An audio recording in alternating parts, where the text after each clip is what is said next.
வரப்போற நாடாளுமன்ற தேர்தலில் அரசியல் கட்சிகள் எல்லாமே தேர்தலுக்கு மும்புறமா வேலை பார்த்துக்கிட்டு இருக்காங்க. இந்த நாடாளுமன்ற தேர்தலை வச்சுதான் அடுத்த வர சட்டமன்ற தேர்தலில் அவங்களோட பவரை காட்டுறபடியா ஒவ்வொரு கட்சிகளும் தங்களோட பலத்தை நிரூபிக்க அவங்க முயற்சியை அதிகப்படியாவே எடுத்துக்கிட்டு வராங்க. தமிழ்நாட்டில் அதிகப்படியான பேங்க் ஓட்டு இருக்கிற கட்சி திராவிட முன்னேற்ற கழகமும் அண்ணா திராவிட முன்னேற்ற கழகமும் மட்டும்தான். பல பெரும் கட்சிகள், பழமை வாய்ந்த கட்சிகள் இருந்தாலுமே இந்த ரெண்டு கட்சிக்கு தான் அதிகமான பேங்க் ஓட்டு இருக்கு அப்படின்னே சொல்லலாம். ஏன்னா தமிழ்நாட்டில் இதுவரைக்கும் ஆட்சி மாற்றம் நடந்ததுல இந்த ரெண்டு கட்சிகள் தான் மாறி மாறி வந்துகிட்டு இருக்கு. இந்த நாடாளுமன்ற தேர்தலில் காங்கிரஸா பிஜேபியா அப்படின்ற கேள்விக்கு பல கூட்டணிகளும் வச்சிருக்காங்க. ஏடிஎம்கே பிஜேபியோடையும் திமுக காங்கிரஸ் கூடயும் கூட்டணி வச்சிருக்காங்க. இந்த நாடாளுமன்ற தேர்தலில் ஜெயிச்சாதான் அடுத்து வரப்போற சட்டமன்ற தேர்தலில் தங்களோட பலத்தை நிரூபிக்கிற விதமா அவங்களும் பண்ணிக்கிட்டு இருக்காங்க. இந்த நாடாளுமன்ற தேர்தலுக்கு தான் இதுவரைக்கும் இல்லாத டிவி டிபேட் குழு அதிகமாகவே நடந்துகிட்டு இருக்கு.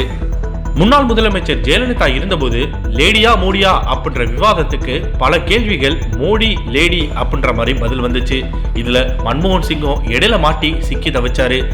ஆனா இந்த நாடாளுமன்ற தேர்தலில் இந்தியால மோடியா தமிழ்நாட்டில் மோடியா அப்படின்ற கேள்விகள் இருந்துகிட்டு தான் வருது. ஏன்னா பிஜேபிக்கு ஆரம்ப கட்டங்கள்ல இருந்து தமிழ்நாட்டில் பெரும்பாலான எதிர்ப்பு அதிகமாகவே இருக்கு. பிஜேபி கட்சியோட தமிழ்நாடு தலைவரான தமிழிசை தமிழ்நாட்டில் தாமரை மலர்ந்தே தேரும் அப்படின்னு சொன்னாலும் திராவிட முன்னேற்ற கழகம் சூரியன் தாமரையை மலர விடாது அப்படின்ற மாதிரி எதிர்மறையான பேச்சுகளும் விவாதங்களும் போயிட்டு தான் இருக்கு. தேர்தலுக்கு அரசியல் கட்சி தங்களோட யுக்திகளை பல விதத்துல யூஸ் பண்ணுவாங்க. இந்த வகையில ஏடிஎம்கேயும் டிஎம்கேயும் தங்களோட யுக்தியான அட்வர்டைஸ்மெண்ட் கொடுக்கிறது சட்டமன்ற தேர்தலில் மட்டும்தான் இவ்வளவு நாள் பயன்படுத்திக்கிட்டு வந்தாங்க. ஆனா இந்த முறை நாடாளுமன்ற தேர்தலுக்கே திராவிட முன்னேற்ற கழகம் அட்வர்டைஸ்மெண்ட் எடுத்திருக்காங்க. 2016ஆம் ஆண்டு திராவிட முன்னேற்ற கழகம் எடுத்த அட்வர்டைஸ்மெண்ட்ல ஒரு சர்ச்சையும் எழுந்துச்சு. இதே போல அண்ணா திராவிட முன்னேற்ற கழகம் எடுத்திருக்க அட்வர்டைஸ்மெண்ட்லயும் ஒரு சர்ச்சை ஏற்பட்டுச்சு. இதுல என்னன்னா ரெண்டு அட்வர்டைஸ்மெண்ட்லயே ஒரே பார்ட்டி ரெண்டு கட்சிகளையும் மாறி மாறி குறை சொல்ற மாதிரி ரெண்டு கட்சிகளிடமே அந்த அட்வர்டைஸ்மெண்ட் எடுத்திருந்தாங்க. இந்த விஷயனால திராவிட முன்னேற்ற கழகத்தையும் அண்ணா திராவிட முன்னேற்ற கழகத்தையும் நிறைய பேர் விமர்சனம் பண்ணியிருந்தாங்க. ஒரே கட்சிகளை மாறி மாறி ஒரே பார்ட்டி தான் கழுவி ஊத்துது, இதுக்கு யாருக்கு ஓட்டு போடுறது அப்படின்ற மாதிரி கேள்விகளும் மக்களிடையே எழுந்துச்சு. இந்த ஒரு விஷயத்தினால திராவிட முன்னேற்ற கழகம் இந்த அட்வர்டைஸ்மெண்ட் விஷயத்துல ரொம்பவே இப்ப தெளிவா இருக்காங்க. அந்த கட்சியில உள்ள அட்வர்டைஸ்மெண்ட்ல உள்ள யாருமே இந்த கட்சிக்கு அட்வர்டைஸ்மெண்ட் நடிக்க வரக்கூடாது அப்படின்றதுலயும் உறுதிப்பட இருக்காங்களாம்.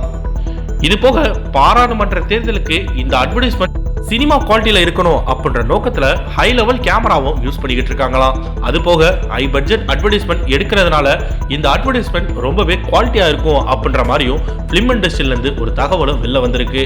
இந்த அரசியல் பட்ஜெட்ல அட்வர்டைஸ்மெண்ட் இப்போ சூடு பிடிச்சிருக்கு அப்படின்னே சொல்லலாம். அண்ணா திராவிட முன்னேற்ற கழகமும் இப்போ அட்வர்டைஸ்மெண்ட்ல இறங்க போறதாகவும் ஒரு தகவல் வெளில வந்திருக்கு. இதை தொடர்ந்து தேர்தல் முடிகிற வரை பல அட்வர்டைஸ்மெண்ட்களை நம்ம பார்க்கலாம் அப்படின்னு எதிர்பார்க்கலாம். இந்த அட்வர்டைஸ்மெண்ட் கொடுக்கறதுனால யாருக்கு பலன் அப்படின்னு கீழே உள்ள கமெண்ட் செக்ஷன்ல கமெண்ட் பண்ணுங்க. இந்த தகவல் பிடிச்சிருந்தா லைக் பண்ணுங்க, ஷேர் பண்ணுங்க, கமெண்ட் பண்ணுங்க. மறக்காம நம்ம ஃபர்ஸ்ட் ஜங்ஷன் சேனலுக்கு சப்ஸ்கிரைப் பண்ணுங்க.